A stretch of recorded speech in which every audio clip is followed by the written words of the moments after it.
We take it day by day, really, and we're certainly don't like the results. Um, the structure is right. Individual mistakes at key moments in the game. That's something we need to avoid. You look at the game. We were down by 2. We came back.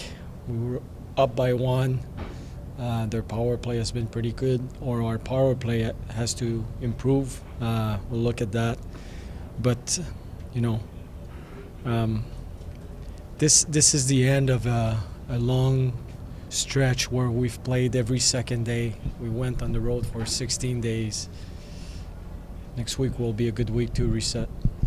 How big a boost can it be for a team when you see a guy like Darren Kramer get that goal to bring you? I mean, good work by Francis Beauvillier on the forecheck, and then Darren Kramer ends it off. Well, it's, those guys don't play a whole lot, and when they do get rewarded, it's a huge lift for the bench. Everybody's obviously happy for them, and makes a difference when you have guys like this, and CJ scoring a goal. Your secondary scoring can make a difference, and you need that down the stretch, and eventually we'll need those guys to contribute, not necessarily in that fashion, but when they do it, it's a huge bonus.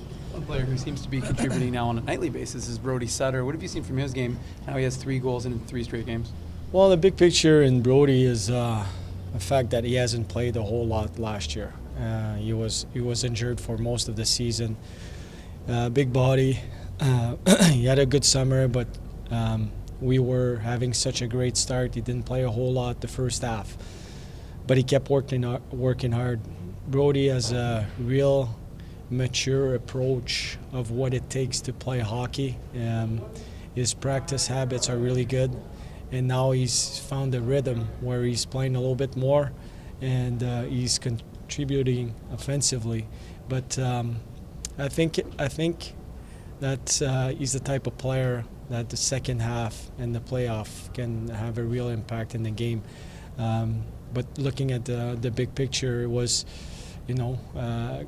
last year not playing a whole lot, getting used to the system here, getting used to the pace of our team, and then having the opportunity to play a bit more, and then he took advantage of it. And right now he's a confident player for us. One thing we seem to be talking about quite a bit is discipline, and you guys have just tied the game 4-3. You get the advantage of a power play, and then Brendan takes the double minor. What can you as a coach do to illustrate to the players, aside from showing the end result, of how they have to just curtail these stick penalties?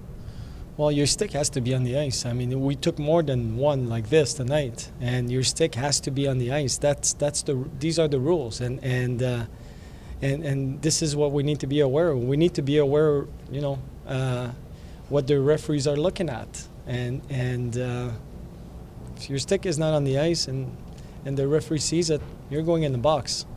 So yeah, that one is not good, and we had previous ones that it's just the same. Just your stick needs to be on the ice, and whether there's a goal against on a play like this, you're still going to the box, and we need to stay away from that. That's something we need to do better for sure. One thing you touched on earlier in one of your responses was the need for rest and giving your players the opportunity. Just how big will this, but not just physically, but also mentally, for the guys to give them a little bit of an opportunity to kind of, reset and get ready to face the Condors next week? Well, that's the main thing. I mean, we will reset physically for sure, but the mind, we need to rest our minds right now. We need to go back to something a little bit more simple in the way we execute. When your body is tired, when your mind is tired, you're making plays that usually you don't. So next week will be a big week for us. Not in terms, we're in good shape. It's not the issue. We recover pretty quick. In order for us to compete like we've been doing for a while, even though we don't like the results, the team has been competing. In general, we're in good shape. It's a matter of resting our minds and resetting where we're at and what we need to do, and and hopefully having some players back in the lineup. So we've been banged up quite a bit recently. Well, that's my last question. Really, is about players that are out of the lineup. Nick Patan specifically left the last game, didn't play today. And do you have any other updates on any of your other injured players? No, we'll know. And all of our players right now, I don't have any dates. And the reason is it's day to day, and it might take 3 days. It might take 8 days. I don't know. So it might be more than a week, but it could be faster than that. So I'm not sure right now where we're going to be at and how quick they're going to recover. I just had one for you, Coach, and it's at the end of a really busy schedule like you've just gone through. Is there a bit of a bonus when you're looking at a playoff schedule for both yourselves as coaches and the players as to how to prepare for each of those games? Well, yeah, for sure. The next week will be an important week for us. And